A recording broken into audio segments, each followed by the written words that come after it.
Welcome to my backyard in the Kootenay Mountains of British Columbia, Canada, and welcome to the workshop for first-year homeschool moms, where we are going to discuss the 8 key things that you need to know to navigate your first homeschool year with confidence.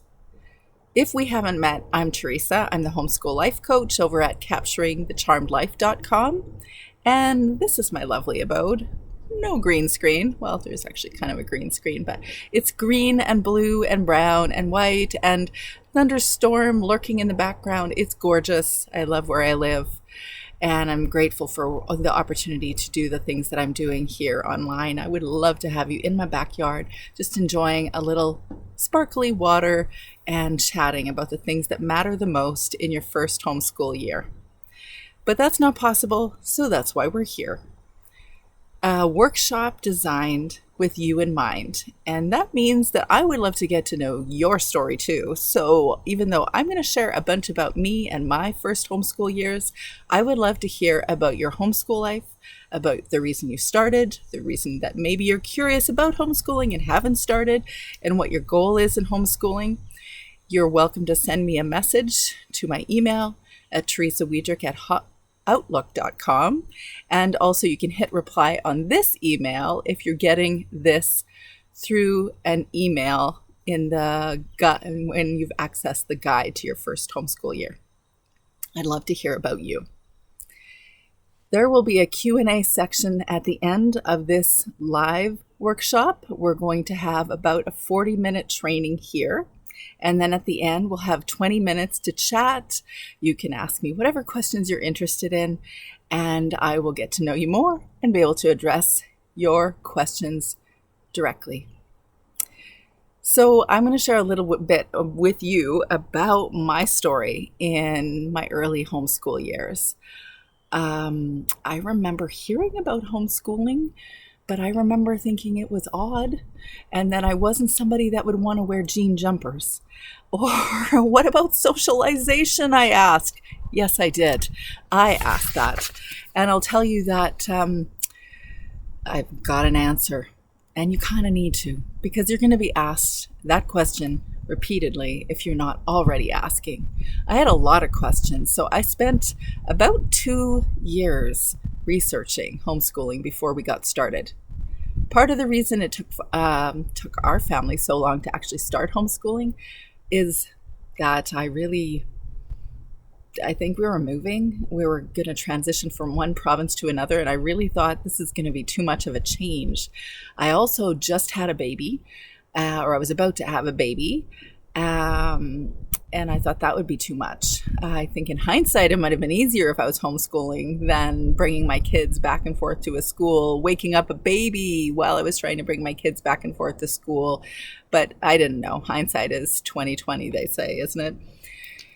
I do know what it was like in that first homeschool year, though. It felt overwhelming.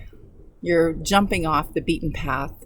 It seems like everyone around you is asking you, but why? Why would you do that? And you too, you're thinking, I'm leaving this conditioned or this conventional, traditional schooled path, and I just want to make sure that I'm doing right by my child. There's so many uncertainties and doubts. You might research and read more than Wikipedia itself. And there are opportunities everywhere, just like I am a resource for you right now. Of course, I believe it's also a rite of passage for new homeschoolers to do their deep dive on all things learning and homeschooling, and learning all about how children engage in their learning about where the curriculum is, or where you find resources, or where you find community, all the things. Because it is a big job, it's a big role. We're taking responsibility for our children's education. That's a big responsibility. It is. So from one veteran or seasoned homeschool mom to a new one, I want to share with you how to get started today. And here's 8 key things that you need to know to navigate your first homeschool year. So I'm here to equip you on your life journey, not just your homeschool journey, but to help you be clear and confident in your homeschool choice. to help you be clear and confident as you get started, so you don't have to feel uncertain. You don't have to feel overwhelmed. And so you know that you really can do this homeschool thing and enjoy it too. This is my story. My first perceptions about homeschooling before I did it. Once upon a time, I had an expectation that my family would experience utopia as a homeschool family. I remember thinking that I really wanted my kids to get some pretty little white lacy dresses, sundresses, and we would move to Prince Edward Island so that we could live on a farm and we could have one of those cool kitchen doors that would swing open and closed, and the kids would run in and out of the garden. We would maybe have poetry with tea, long before it was called poetry tea time. And we would come inside and we'd do read alouds and read Anne of Green Gables, of course, because it's PEI, or maybe a little Laura Ingalls or something like that. And we would just live these perfect homeschool lives. I thought that was the picture of homeschool perfection or homeschool utopia. You know, utopia, where everybody gets along. Nobody complains. Nobody says, I don't want to do this, even though you plan something for months. You put a lot of money into resources. Or, you know, all the different facets of family life inside of a homeschool. I thought I could get utopia, and I've learned that turns out that's not a thing. You can't have utopia, and you can homeschool in provinces, states, and countries around the world outside of Prince Edward Island.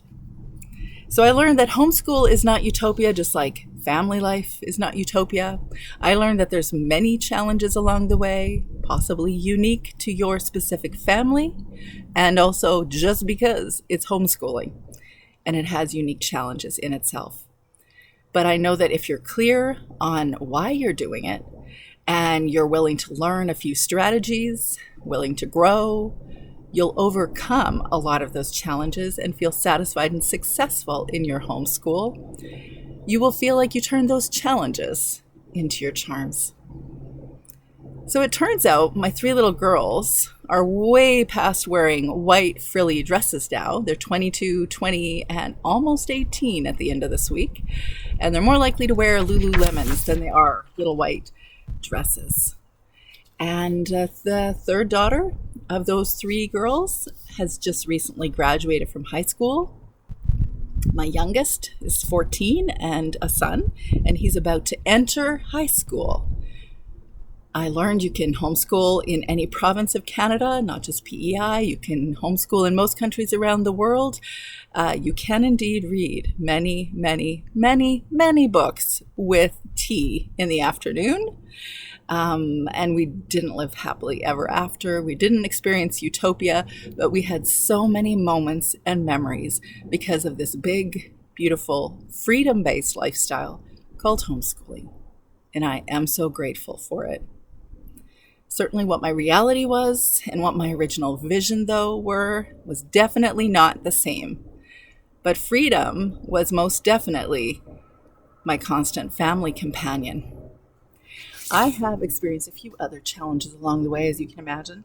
I've had to learn how to handle homeschool overwhelm because I had a very distinct idea how we were going to homeschool, and that had to shift. There was a point in my 3rd year where I had to learn how to homeschool, either decide to homeschool or stop homeschooling or do it differently. I had to learn how to manage impatience.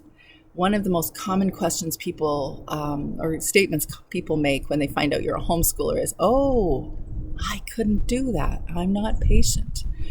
And every time I've heard that, I'm like, do they really think I'm patient?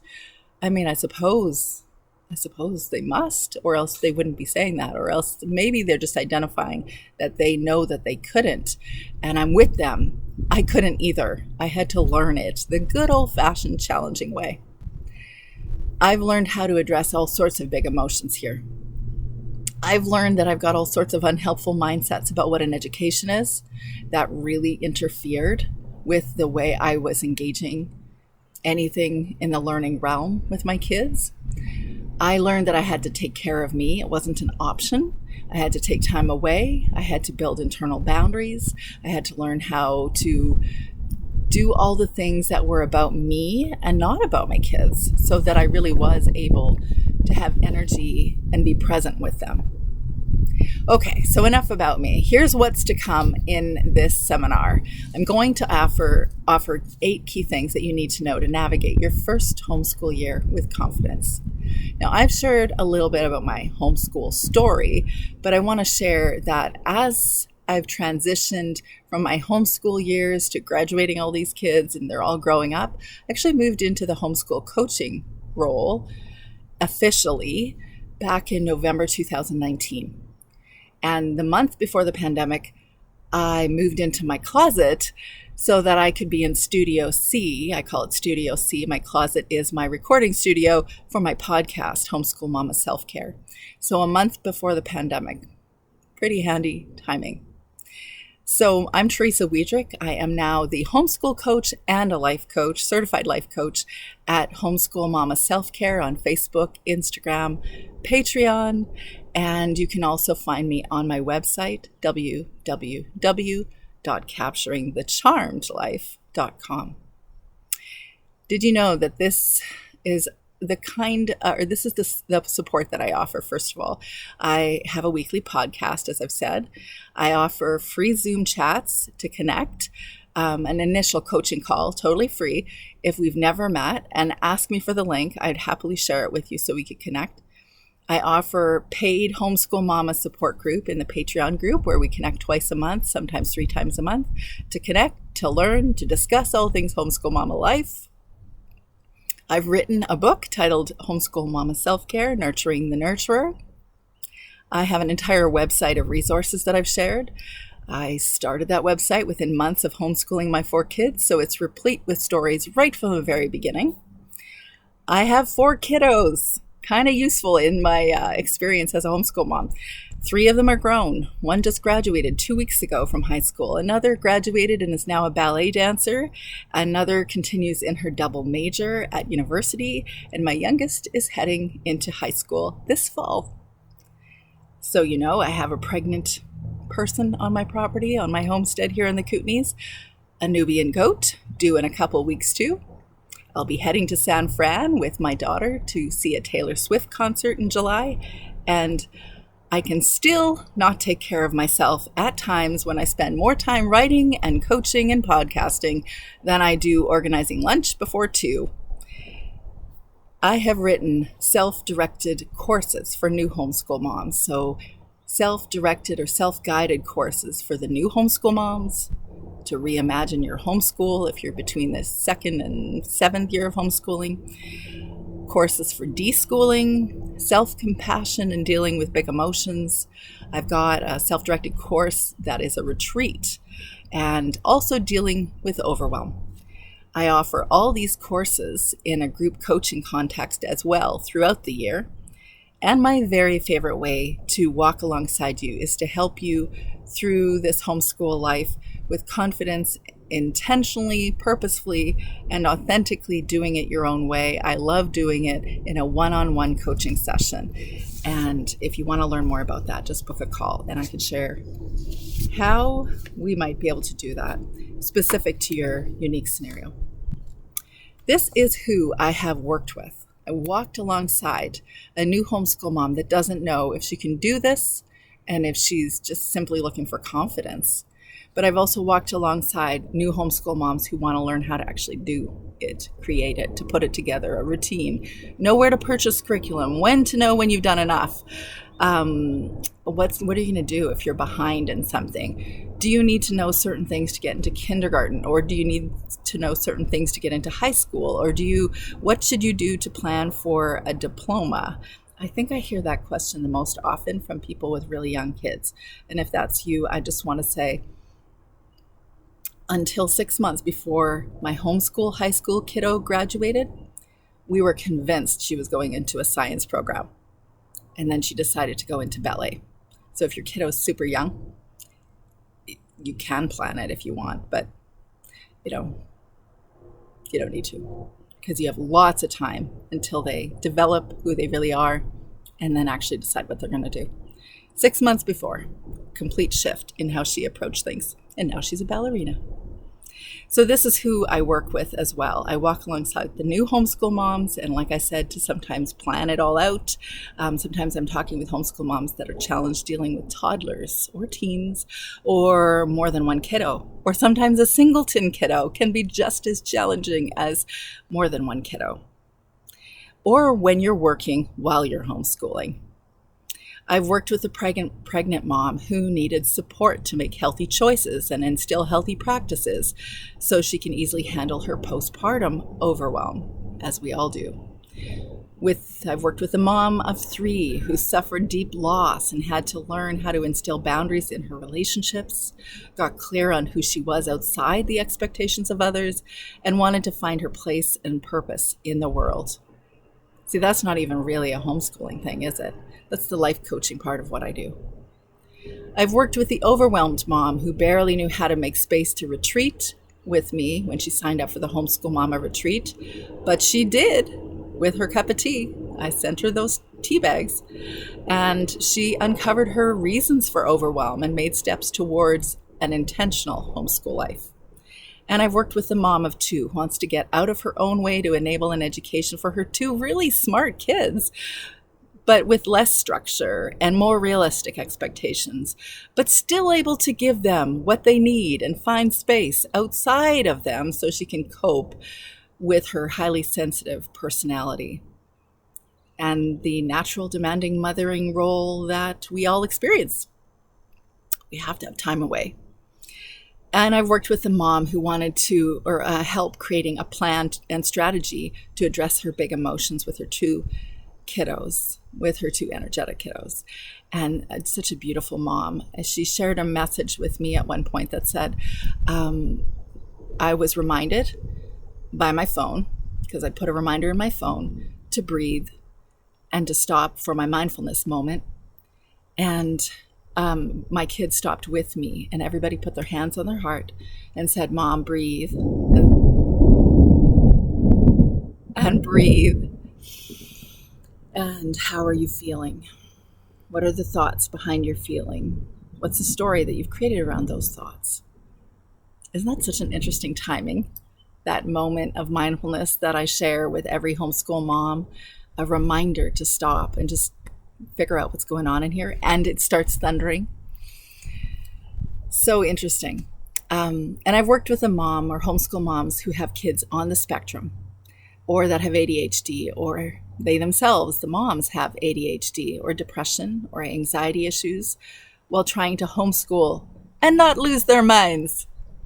And how as I've walked alongside these moms, they've been able to dismantle unhelpful mindsets about what an education should look like in their homeschools. They've crafted and practiced a plan to address their big emotions when they've previously been overwhelmed by triggers. They've learned to become their own nurturing mother, even when they didn't have that nurturing mother presence before. Turning the not good enough feelings or natural tendencies, the perfectionist tendencies, towards something that's more accepting and surrendering to the reality of your perfectly imperfect human reality. And I've walked alongside them so that they found themselves again, got clear on what was valuable for their family life and their personal time, and more confident in who they want to include in their lives, building boundaries, and who they don't. One of the moms that I worked with said, I feel like you know me. This is one of the moms that did a retreat. I feel like you know me. You offered helpful suggestions to rejuvenate and equip any homeschool mom in whatever stage she might find herself. I enjoyed our candor and your laughter, your caring and your insights. You've allowed the experiences that have challenged you to be the catalyst to helping others. This retreat is for anyone who has lost sight of themselves in the midst of living a busy life and wants to refocus on what's truly important. I hope all of your retreats bear fruit into deflated women like me, changing their defeat into delight once again or the first time. Teresa is a gift with the best humor. I am so blown away by the care you take to really get to know who you're mentoring or talking with. It's so rare these days. And Carla said to me, Teresa is the real deal, an experienced homeschool mom who's been there and can help others get out of overwhelm. Her ability to hold space for silence and difficult feelings makes her no small talk approach so effective. I trust her. Her resources, retreat, and Ask Me Anything meetings in the Patreon support group have served me tremendously. I'm so glad she's in my corner. And Michelle, last one, said, my house is a mess. I'm worried I'm not doing the best for my son. I'm pretty sure he has some sensory processing issues that I'm trying to navigate on my own. We have no homeschooling friends, and if one more person in my family says the S word, socialization, it also doesn't help that I feel my extended family quizzes my son anytime they see him. My husband is also very little help, so I think that's pretty much my overwhelm. But I am grateful to have found you on Instagram. Thank you for all the education, clarity, and information you provide. I'm brand new at this and pretty much on my own. I haven't found a homeschool co-op or group to join, unfortunately, so I am so very grateful for you. Can I just say, if you aren't homeschooling your kids and you don't know what else to do after you're homeschooling, you should totally do my job because it is the best job ever. I love it. So why would you homeschool, coach? Well, in the words of Diane, another life coach, that homeschooled for 3 or 4 kids for a couple decades, 3 decades. And she also became a life coach. She said, let's face it, homeschooling is hard. Sure can be. Doesn't have to be, definitely can be. And amazing. There is elation and devastation all in the course of an average day. Teresa comes alongside you to help you navigate your relationship with homeschooling, not to fix you, but to sufficiently assist you in detaching your identity from the activity so that, in fact, the activity is elevated. So why homeschool, coach? To poke through your assumptions and your inner narrative to help you parent and home educate gently, not only for your kids, but for yourself too. I love that. Thank you, Diane. Now, if you have to stop this seminar or workshop or whatever we're calling it right now, and hopefully I don't with this thunder, but here's just a quick win, okay? Here's a couple things I want to share with you. If you had to leave this right now, I want to share this with you. I have a free guide for the first homeschool year moms or parents, but it's mostly moms. I have a free guide, and along with that guide is going to be 52 letters a week, or a letter a week that is customized to you and other homeschool parents, because I'm going to take the questions, the comments, the ideas, the concerns that you have in your first homeschool year and answer them through letters every week. I love writing letters, always have, so this is going to be fun. The second thing I want to share is that all year long, you can get this personalized weekly encouragement in your inbox, but you're going to have an opportunity to be part of a support group, if you choose, with other first-year homeschoolers from around the world. You're going to be able to access workshops every month designed just for you, and you're going to get to walk alongside other people that are doing exactly what you're doing, get support with them. You'll also be invited to the support group for the homeschool moms that are beyond the first homeschool year, and just get a flavor of what's going on in that second to about 11th, 12th year of homeschooling. What's the experience of other homeschool moms at that different stage or age? And you get to create a community. I'm all for community in the real world. That's kind of useful too, especially after the last few years, but an online community that people are being authentic, that there's something about this barrier actually that makes it in some ways easier to be authentic. So it's a useful tool. I think it's a useful tool. And also, these are women that are looking to show up on purpose in their homeschools and not just do stuff because everybody else is doing it, or do it because they're afraid that if they don't do it the right way that maybe the neighbors will judge them, or because their mother-in-law doesn't like how they're doing it. I can say this too. If you need to close right now, I want to tell you that you can do this homeschool thing. I know you can. I've watched many people that thought they couldn't do it, and do it with confidence and clarity and intention. And if you say, though, to yourself that, well, I could just do this myself, I don't need support.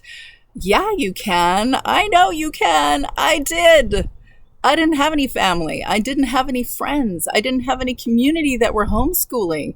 I moved communities as I started homeschooling. And then for 7 of our homeschool years, we moved, we traveled, we did a whole bunch of different things. So I understand you can do it alone. I did.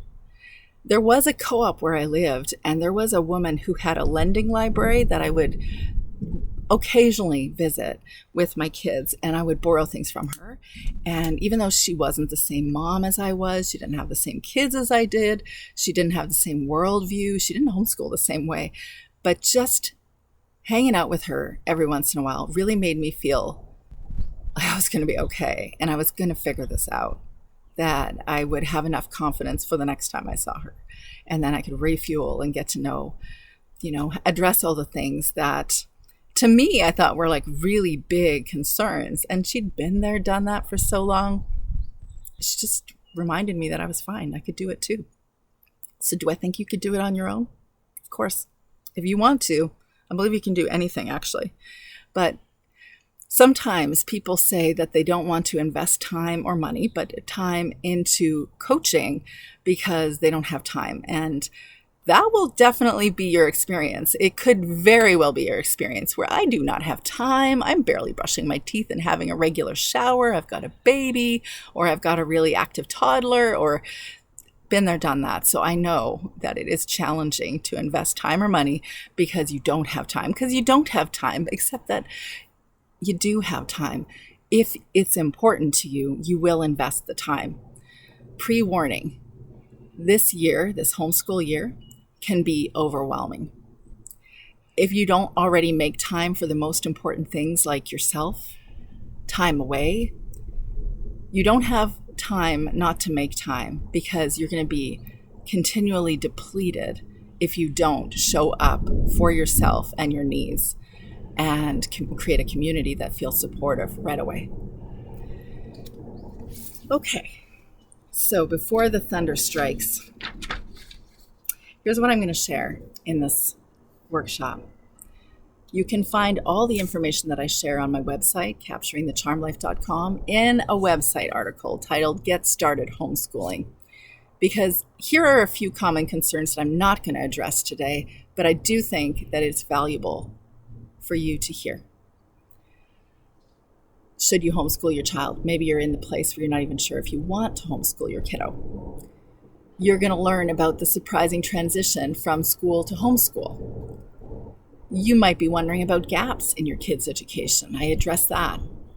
What about, are you allowed to teach your own? Can you homeschool without being a certified teacher? I address that. Or what do homeschoolers want to deschool from? I've heard this word deschool, and I don't know what that is.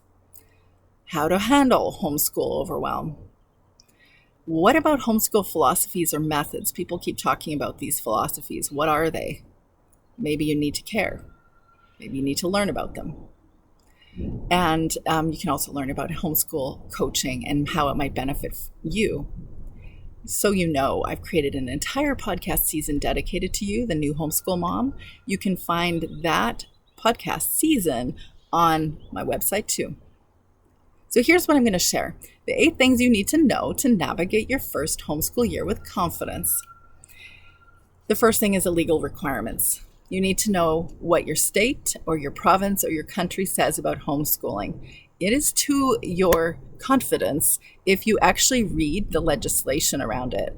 And I know that if somebody had told me that early on, I would have said, reading the law? And I say, yeah, because when you read it, then you'll know that even the government sees that it is good for you to approach your homeschool in whatever ways they perceive it. You may not agree or disagree with how they approach that, but that's besides the point. At least you'll know what it is their expectations are, how to approach them, and then frankly, you're going to spend the next couple decades of your life trying to explain to people what the actual legislation is so that you can help educate the non-home educators. But you will be confident. And so first, you'll be doing what the law asks. Second, you'll know exactly what you need to or what the expectations are of your homeschool. So find out what the legal requirements are. The second key thing you need to know is about, can I ask what you're going to ask? What do you think I'm going to talk about? Curriculum. That's like one of the most common things I get asked. How do you find curriculum?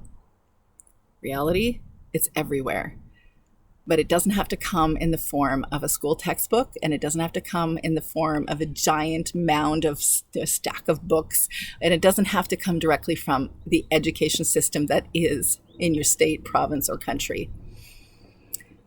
I share a lot in both my new Homeschool Mom podcast and on my website about how you can maybe choose prepackaged curriculums or create your own from free resources. There are so many ways to think about curriculum. I think of them as tools for you in your homeschool. Tools, just tools. Sometimes you're going to need a hammer, and sometimes you're going to need, a scrubby at the kitchen sink to wash dishes. You might need all of the tools in a home. You might need books, you might need extracurricular activities, you might need mentors, you might need an Audible subscription, or you might need a soccer ball or cleats, resources for your homeschool, but you won't be using them all in the same time at the same space. They're tools.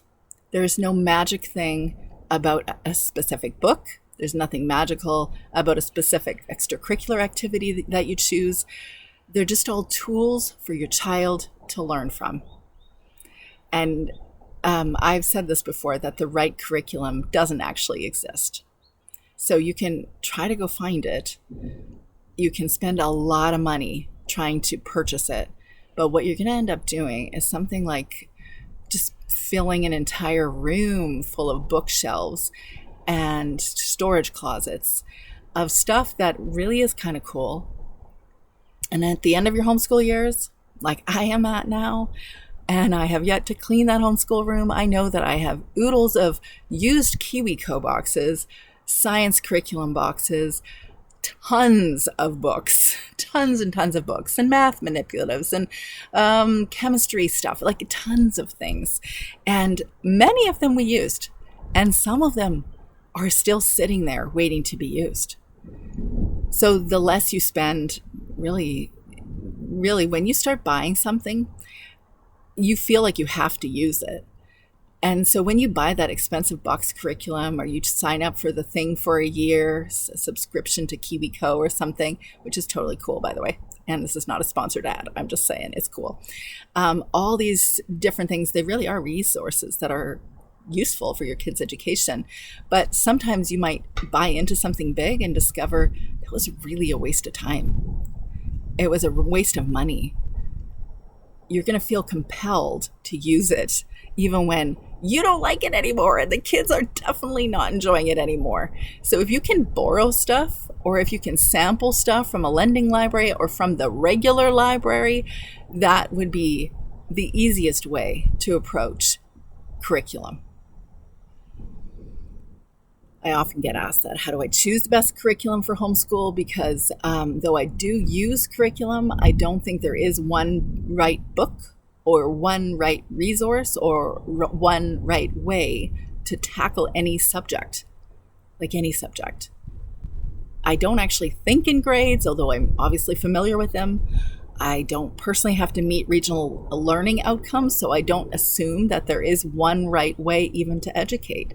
And right from the beginning here, it is useful for you to answer the question, what do you believe in education is anyways? And because I did a traditional approach to homeschooling for a number of years, and I included Latin in my homeschooling, I learned that the root word of education is educato, and educato means to raise up. To raise up. What are you raising up when you're educating your specific kids? Are you raising up a school? Or are you trying to raise up the perfect curriculum? Or enacting a certain philosophy or method? Or are you raising up specific kids so that they can become who they were meant to be equipped to do the thing they're meant to do on this planet for this time? And if that's the case, then all you have to do is look at them. What do you need right now? I'll let you think on that for a moment while I check my notes here.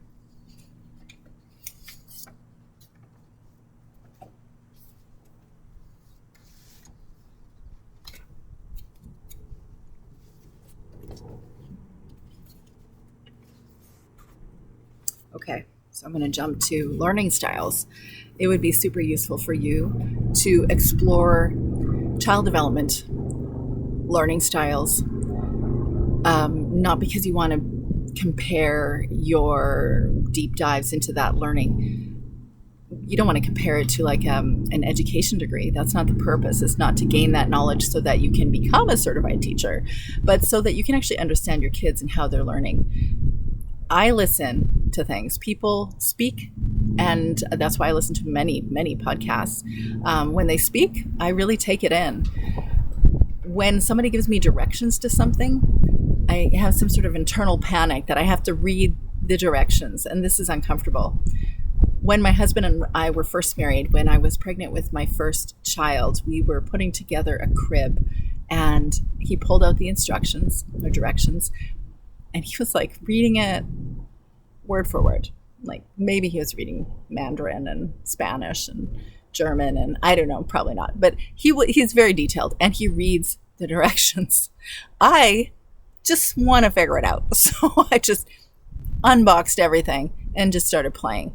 How do I get this thing to make sense? So it turns out we had to actually take it apart and put it back together again. But my point is, there ain't no way I'm reading the directions to do something. I can, though, be told how to do it. So when you learn how your kiddo learns, things will be so much smoother. How they like to learn, also kind of important to learn where they're at in their child development. And I would say partly just to give them grace for if they're 13 and they are having their typical adolescent brainstorm, they are not going to speak respectfully and kindly all the time. It's not going to happen. At times they are going to say things in certain ways. It's part of what's going on, a reordering in their brain. And when you know that, you can have a little bit more patience with how they're engaging. And that goes for how kids learn, how kids remember things, all the things. So it's worthy of doing a deep dive into learning styles and child developmental stages, which is, by the way, in the course, one of the courses that I offer, or a course and coaching program called Reimagine Your Homeschool Life, which I often offer to 2nd to 7th year homeschool moms. The fourth key thing that I want you to hear about is a discussion on schedules and routines. You want to create some form of a routine, whether you really like routines or not. I know that some of you, like my second daughter, just love a schedule or a day timer with colored pens. My third daughter has pretty little stickers in there and is beautiful, and she uses specific fonts for certain subjects or whatever. I probably would have too at that age. Not anymore. Don't have the time for that. But we all are different. So you might be somebody that really loves to organize things and write a detailed schedule. I do have a post on my website about a day timer that I used for years, specific to homeschool moms. It was really useful, and I have a video that actually explains how I used it. But whether you're really detailed in how you do that, or if you just like being laissez-faire, just hang out, let's just be together. Whatever you want to do, the key to a routine, and the reason I would encourage a routine is really it makes you feel like you're accomplishing something.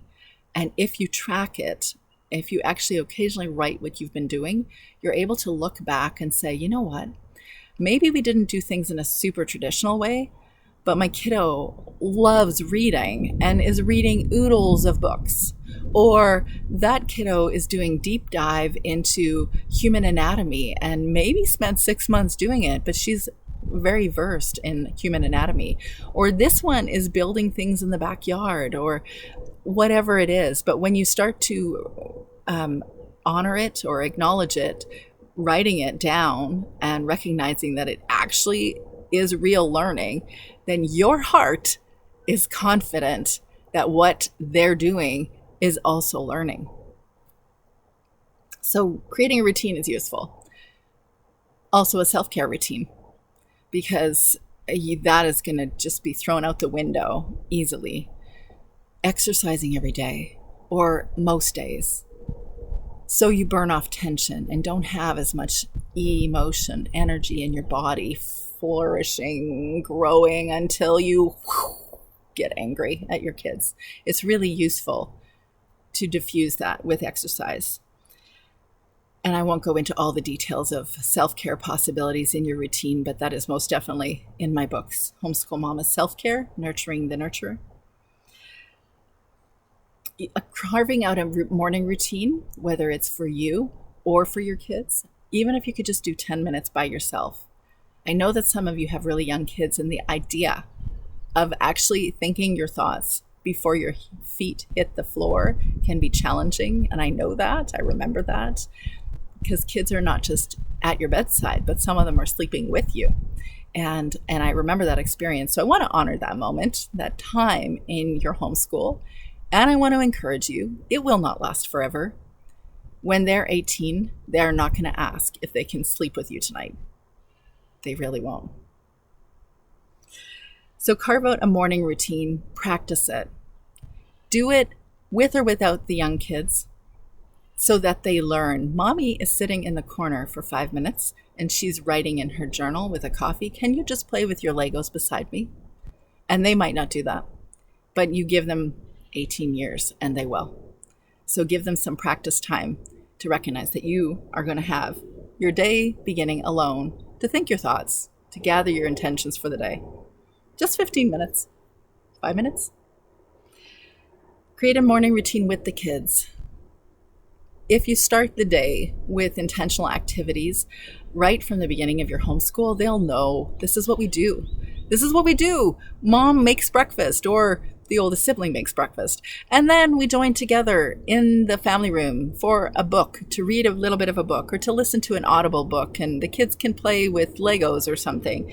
Or maybe we do a prayer or a loving kindness meditation.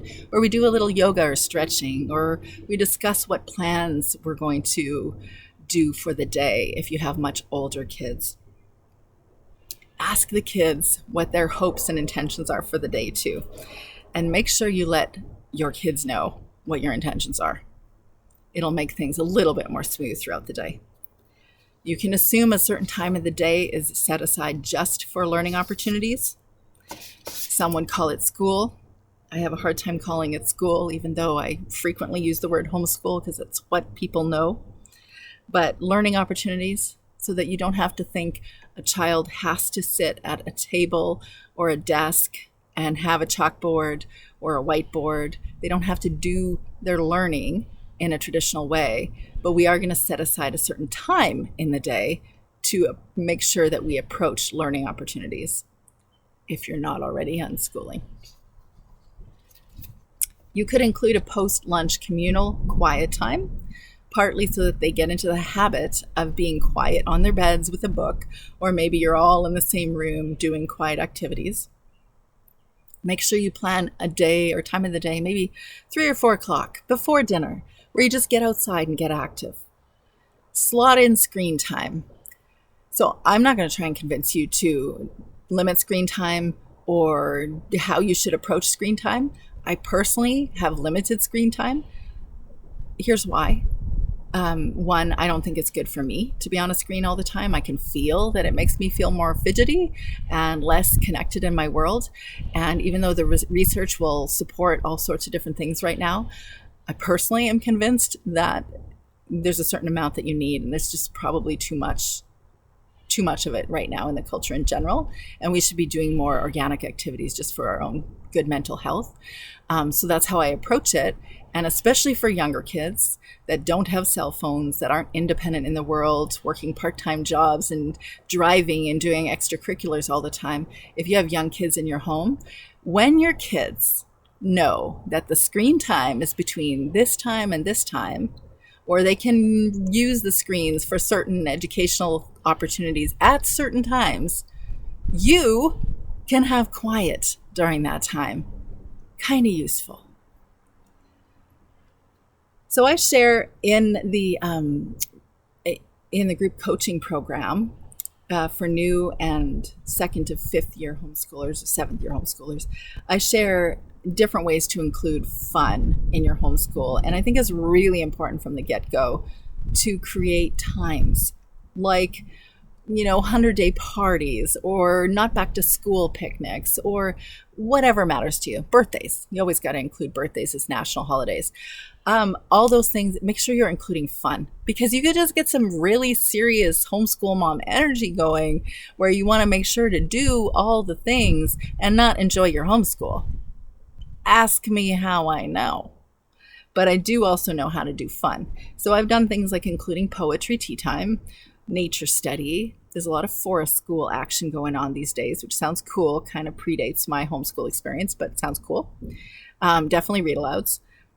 Special party days, like not back to school picnics, the first day of homeschool party, 100-day party, the last day of the year party, family birthdays, game schooling, pin schooling. That's Pinterest, just using Pinterest for a day. Teaching your kids to cook, fun Fridays. All of these things are both creating meaningful childhood memories for your kids, because those will be the moments that the kids remember. And also it'll just make it a whole bunch more fun for you.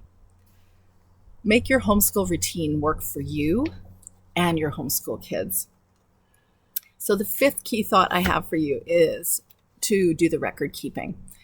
Keep records for you, not because you have to, not because the government is asking you to, although if they are, I'm not do that too, I suppose. But yeah, do that. But keep track of their progress. Maybe take a journal, keep a journal for each of your kids and make a notation once a year. What was the overall year like? You could do things like creating, and back in my day, clearly dating myself, scrapbooks. You could keep photos. You could do digital photos. It's a useful thing to actually create an Instagram account just to record the things that you did. There's all sorts of different ways you want to do that, but I'm not suggesting you have to do that, of course. It really is useful to make you see that you're doing a lot and they are learning a ton. The sixth thing I would say is to create a support network, especially in that first homeschool year. You get so many questions, and frankly, you hear the questions so deeply, and they're usually these questions that people have, whether it's family or random strangers at the grocery store asking you about why your kids are not in school, or, family asking, are they going to go to school yet? Or will they go to school in high school at least? Or, what about socialization? You're going to hear that a lot. Or is homeschooling legal? Or, oh my goodness, I couldn't do that. There are so many things that homeschool parents repeatedly hear. In the early years, you just feel like, is anybody out there that actually gets me, that actually doesn't think what I'm doing is weird and is effective even? Like maybe what I'm doing is actually a good thing for my kid? Because the school thing wasn't working. So why is everybody telling me to leave them in school when it wasn't working? Or why is it such a bad thing that I want to still be with my kid? Why is that a bad thing? And so that's why it's really useful to have a support network right from the very beginning. So, one of the easiest ways you can find offline homeschool groups is to go online and to look it up on Facebook. If you just look for your specific area, maybe it's a region, county, or the name of your town, and the word homeschool, you're going to find somebody. And if it's the provincial or the state homeschool organization, they might have a name to direct you. It really, really probably something you already know and you've probably already locked in. But in case you don't, that's probably your best bet. And if you want to do it in real time, I can tell you where homeschool families are. Usually they are at a park, at a zoo, at an aquarium, at a science center, at a library, or any public place, grocery store, in the middle of a day between Monday to Friday.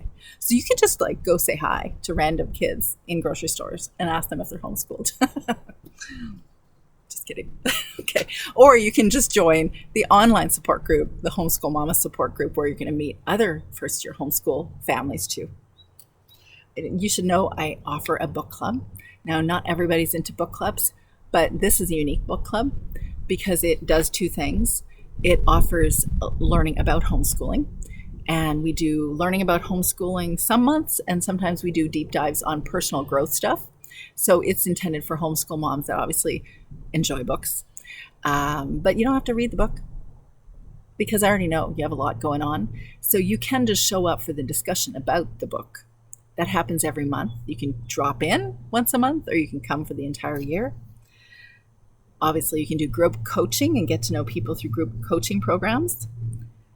The seventh thing that I would encourage you to know, to be confident in your homeschool, first year homeschool, is to be flexible.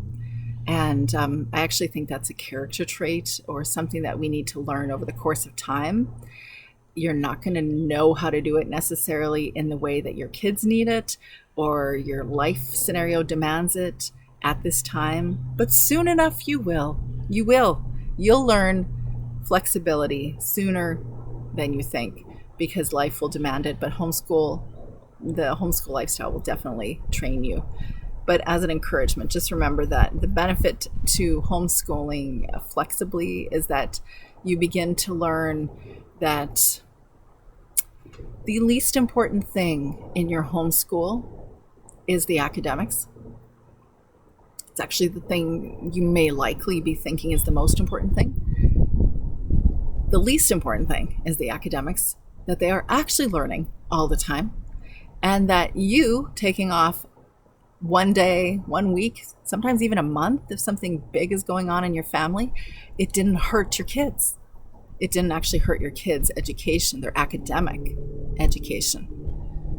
The most important things are usually about learning how to communicate, connect, relate, express their big emotions, learning who they really are, what their intention or purpose is on the earth.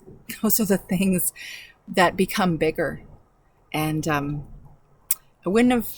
definitely would not have thought that in the first year of homeschooling, but I've learned that flexibility helps me to see what is the most important thing for me to focus on for this day. And the last key thing that I think you need to know is that patience and persistence are required for this homeschool life, because it sure can be a challenging lifestyle. It can be. It can also be an amazing lifestyle.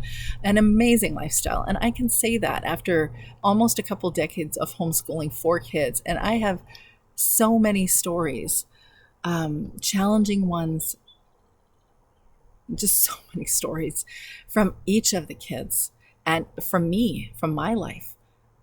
So many stories in 2 decades of family life. And yet I can look back and say confidently that this homeschool life is an amazing way to approach family life and to approach life in general. You become more you.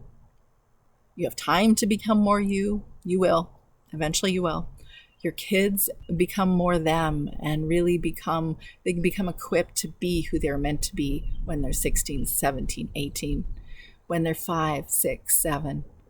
They get to live a really rich life and play and be curious and have a childhood.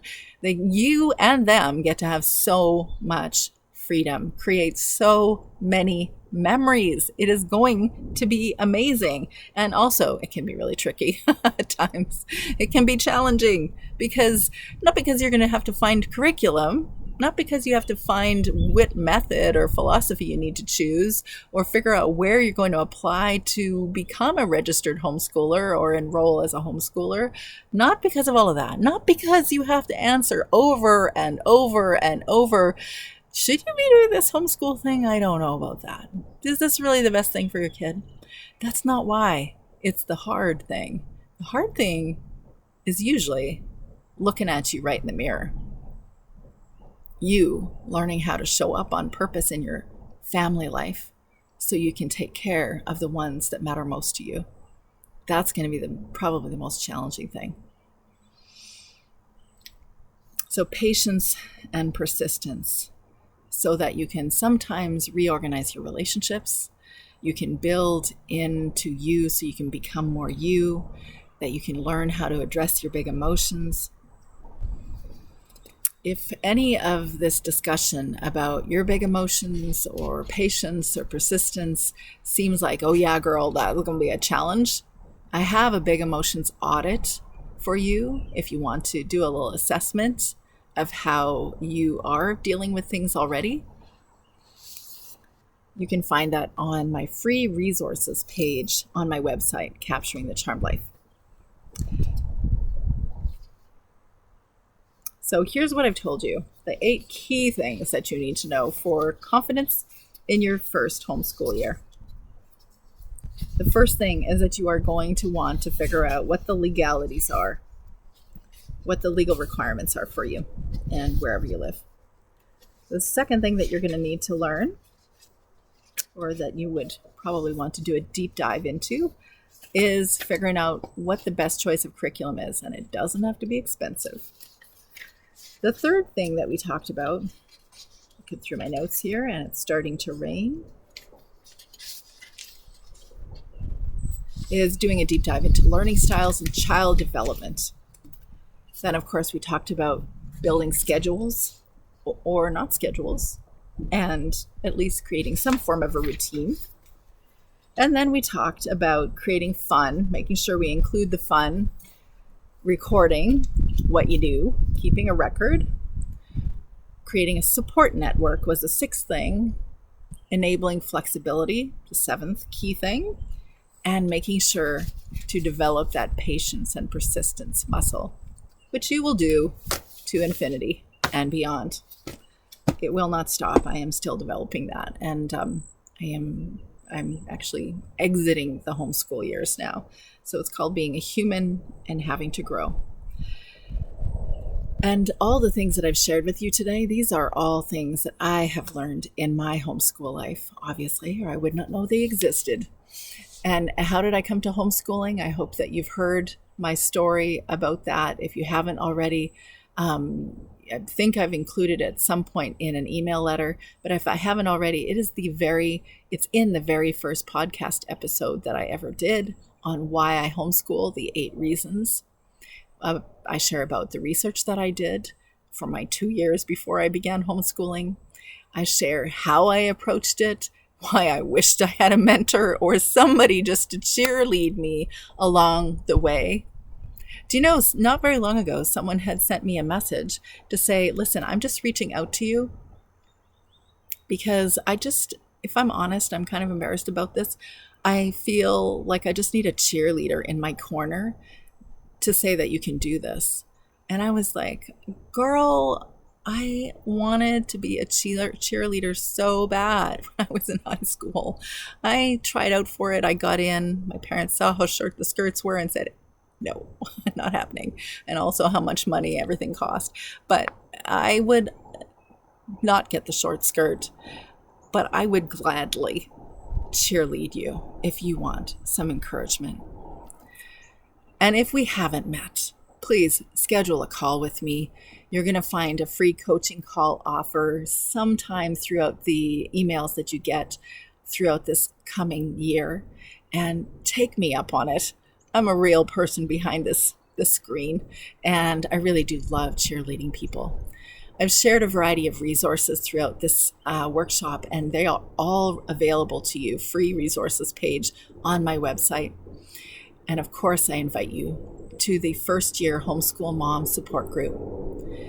This specific support group is just for you, for your unique scenario. And I am going to create workshops and encouraging newsletters specifically to your challenges. More than at any other time in the homeschool journey, I think this need for a cheerleader is at this point. When you find somebody that resonates with you, that you feel like, okay, I kind of get her, or she makes sense to me, or she's funny, or maybe, she says too much about this, but I really feel like she's real. Or, I can hear the experience underneath that, or the things that she might have learned. That it feels not just resonant, it feels like, okay, yeah, I can do this because someone's going to walk alongside me to help me do it my way for my specific kids. So I feel confident and clear. Yeah, I'm definitely in. So if you're interested in that first year homeschool mama support group, I can get you the link for that. If you hit reply and ask me, tell me more about this homeschool mama support group for first years. And it's $14.95 a month. So, it's $14.95 a month on Patreon, patreon.com/homeschool mama support group. You might be saying, I can do this myself. And I will just say, yep, you can. And you might be saying, I don't have time. And I'm going to say, probably true too, but you need to make the time for something that is as big as a cheerleader or a support group. You might be saying, I don't have the budget. And I understand that entirely. Like this inflation thing is getting silly. So I actually really understand that. And it might very well be your full experience. And also I know that when something really means something to us, we choose the thing that is important.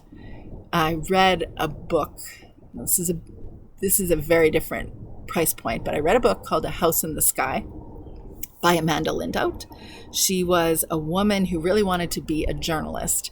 And so she went into Somalia probably a decade and a half ago. And at that time, it was very unstable in Somalia. And she ended up getting kidnapped. Her mother, who I since have met, had rescued her. I got a ransom paid for, I think it was $1 million that she had to raise to get her daughter out of Somalia. She did not have the money. She was a single mom of 2 kids and worked, I learned, at a local cafe, like in my actual town. She worked at a local cafe. She did not have the resources for that. She found a way. And that is what a mother's heart does. And if you have, this is not a lesson to try to raise $1 million, although God bless you, but it is this: if something matters, you will make it happen. And I've learned this from my book, Homeschool Mama Self-Care. I wrote that book because I knew I had to take care of me. And I only figured that out because I didn't take care of me. You can't wait until it's too late. You can't wait to nurture yourself, to build a supportive community, and to feel cheerleaded unless you're intentional about it, because a lot is going to happen in your first year, and there's going to be a lot of things that you're going to be doing and a lot of kids hanging out with you. You're welcome to connect with me if you want to open up a conversation, ask any questions. And if you're here live, I'm going to answer your questions in just a moment. And I would love to hear how I could serve you. You can ask me specifics, both in the questions, the question time, or you can ask me questions when you book a call with me. Okay, so let's chat. And to all those that are not here at this time, thank you for spending the time hanging out with me here. Still no thunderstorm. Don't know if you can hear what's going on in the background. I have had my pregnant goat making noises for a while, so I'm going to go have to check that out, and hopefully the rain will stay at bay so my son and I can go head down to the river and throw ourselves into a floaty or something and have a nice summer afternoon. I hope you too are sitting at some watering hole with your kids. Maybe you got your giant stack of summer reads. I hope you have a really lovely summer, and I will see you soon. Have a great week.